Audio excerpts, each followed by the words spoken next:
பொருட்கள்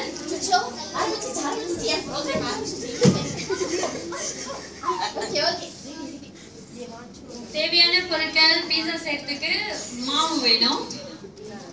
ஓகே, கொஞ்சம் சீனி, உளுந்த மாவு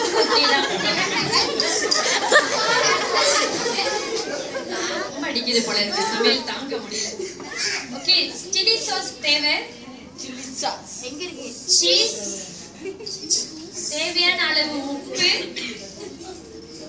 எல்லா பொருட்கள் ரெடியா? சமைக்க ஆரம்பிக்கலாமா? இதெல்லாம் ஒரு பாத்திரத்துல போட்டு மிக்ஸ் பண்ணணும். முதல்ல வந்து மாவு நல்லா மிக்ஸ் பண்ணிக்கங்க.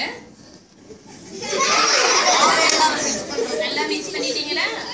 அதுக்கு பிறகு அது மேல லேசா கொஞ்சம் சில்லி சாஸ் இருக்குல்ல, அதை அப்படியே பூசணும். பூசிட்டு அது மேல உங்களுக்கு வந்து வேண்டிய சில்லி சாஸ், சாசேஜ் அதெல்லாம் அது மேல அழகா போட்டுக்கணும். போட்டுட்டீங்களா? போட்டுட்ட பிறகு அது மேல சீஸ் கொஞ்சம் பூசுங்க.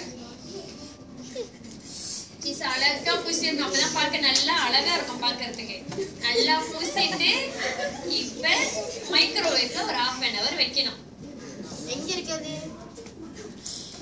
மைக்ரோவேவ்ல வச்சாச்சா? 1/2 hour வச்சாச்சா? ஓகே, இப்ப அழகா சுத்துதான்னு பாருங்க. மைக்ரோவேவ் வச்சுன்னா அந்த பீஸ் அப்படியே அழகா சுத்தம் பாருங்க. சுத்துதா? சுத்துதா இல்லையா? சுத்தலையா? என்ன நான் என்ன ஆன் பண்ண சொல்றேன். ஆன் பண்ணுங்க.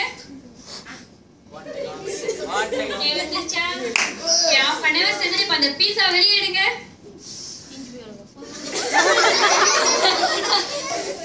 இந்த பீஸா அப்படியே தூக்குமே. சூப்பர்.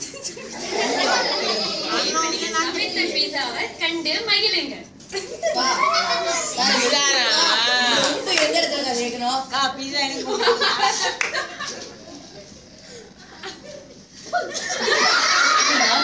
பீஸா ரெசிபி கொடுத்த பிறகு கால் மேல ஹலோ ரொம்ப ருசியா இருக்குதா?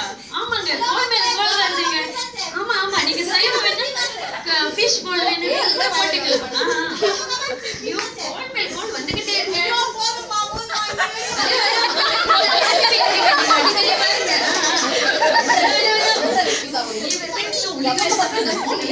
வெளியே என்ன சத்தம் பாக்கணும்.